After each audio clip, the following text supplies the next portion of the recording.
Lecture 11 part 1 के साथ आपकी खिदमत में हाजिर हूँ। दोस्तों आज हम एक्सेल के फार्मूलाज की बेसिक जानेंगे कि एक्सेल के फार्मूलाज क्या होते हैं और उन पर काम किस तरह से किया जाता है, और इसी के साथ साथ हम एक्सेल के सम के चंद बेसिक फार्मूलाज यानी काउंट, मिनिमम, मैक्सिमम और एवरेज के बारे में जानेंगे।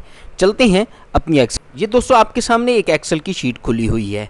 आप देख सकते हैं कि बी कॉलम के अंदर ऊपर मैंने हेडिंग ए दे रखी है और सी में हेडिंग बी दे रखी है और इनके नीचे कुछ डिजिट्स लिख रखे हैं।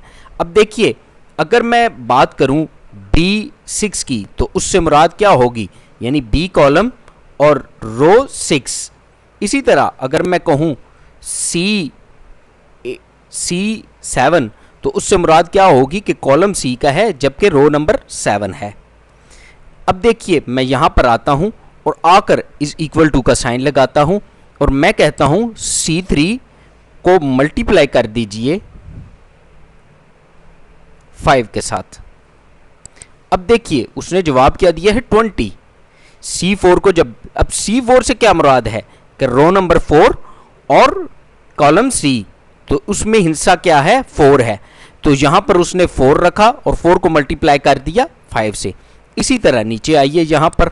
अब जब मैं इसको यहाँ से नीचे की तरफ ड्रैग करूँगा तो आप देखिए यहाँ से नीचे वो ऑटोमेटिकली लेता जा रहा है C5 मल्टीप्लाइड बाय 5, इसी तरह C6 और C7 को भी। अब देखिए C7 मल्टीप्लाइड बाय 5 उसने जवाब क्या दिया है 25, यानी C7 से क्या मुराद है कि कॉलम C है जबकि रो क्या है 7 है, उसने इससे इसको मल्टीप्लाई कर दिया है।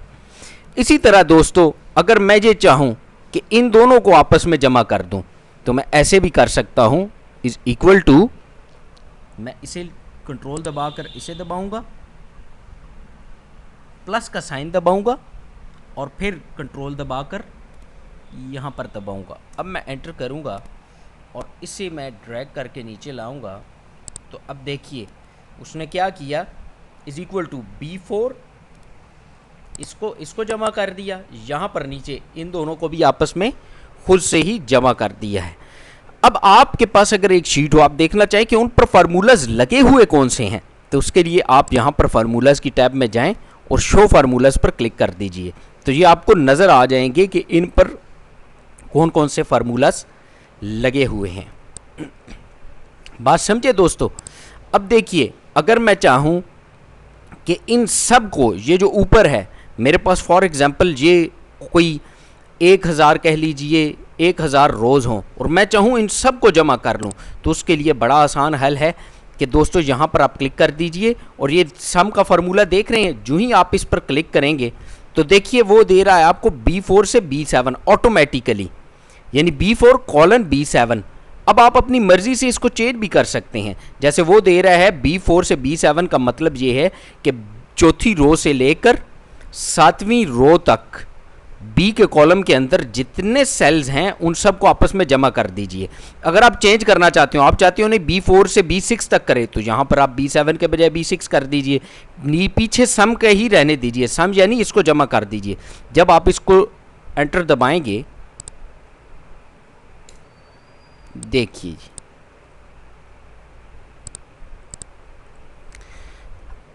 अच्छा, यहाँ पर फार्मूलाज की टैब के अंदर आप शो फार्मूलाज पे क्लिक करेंगे, ये देखिए जमा का साइन, क्योंकि मैंने शो फार्मूलाज पे क्लिक कर रखा था तो वो क्या कर रहा था, फार्मूलाज शो कर रहा था, वैल्यूज शो नहीं कर रहा था। अब दोबारा शो फार्मूलाज पे क्लिक कर दीजिए तो ये फार्मूलाज गायब हो गए। अब इसी तरह आप देख सकते हैं फार्मूलाज की टैब के अंदर यहाँ पर आपको ऑटो सम नज़र आ रहा है। इसमें आपके पास डिफरेंट ऑप्शंस हैं। कह लीजिए कि अब आप फॉर एग्जांपल, मैं इसे ख़त्म करता हूं। अब आप ये चाहते हैं कि इस पूरे कॉलम के अंदर या किसी भी स्पेसिफिक रो के अंदर अगर आपको ज़रूरत हो, आप चाहते हो कि इनमें से सबसे बड़ा डिजिट आपके पास आ जाए, तो उसके लिए आप क्या करेंगे, ऑटो सम में जाएंगे और मैक्स पे क्लिक कर देंगे, यानी जो इसमें से सबसे बड़ा है उसको ले आइए। जो ही आप मैक्स पे क्लिक करेंगे, आगे देखिए रेंज दे रहा है, यहाँ से यहाँ तक आप मुझे मैक्सिमम नंबर फाइंड कर दीजिए कि इनमें से सबसे बड़ा कौन सा है। जो ही आप एंटर करेंगे तो ये देखिए इस सब में से सबसे बड़ा यानी 12 उसको वो उठा कर ले आया है। इसी तरह आप यहाँ से अगर मिनिमम पे क्लिक करेंगे और एंटर करेंगे तो मिनिमम यानी सबसे छोटा 2 है वो आपको ला देगा। इसी तरह आप काउंट नंबर्स पर क्लिक करेंगे और एंटर करेंगे तो देखिए वो यहाँ पर 1 2 3 4 यानी आपके सेल्स को काउंट करके ले आएगा कि कितने सेल्स इसमें मौजूद हैं, उनकी काउंटिंग आपको मालूम करनी हो। इसी तरह आप एवरेज निकालना चाहते हो तो एवरेज के लिए भी ये देखिए एवरेज आगे उसी तरह की रेंज है, एंटर करेंगे तो ये नज़र आ जाएगा।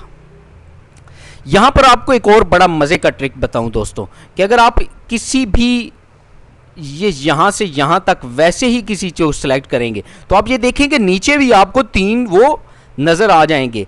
तो आप देख सकते हैं कि यहाँ पर आपको एवरेज दिखाई देगी, काउंट दिखाई देगा और सम यानी इन सब को जमा करके क्या बनता है काउंट, यानी आपके कितने सेल्स को इसने काउंट किया है, और एवरेज यानी तीनों की आपके जिन जिन सेल्स को सिलेक्ट किया उनकी एवरेज। इसी तरह आप कह लीजिए कि मैं अगर इसको सिलेक्ट करूं तो ये देखिए, इसी तरह आप कह लीजिए इनको अगर मैं सेलेक्ट करूं तो देखिए यहाँ पर इनका एवरेज दे रहा है, काउंट दे रहा है और सम दे रहा है। अब देखिए 1 2 3 4 5 6 6 अगर मेरे पास सेल्स थे तो उनका दे रहा है। इन सब को अगर आप ऐड अप करेंगे तो ये 51 बनेगा।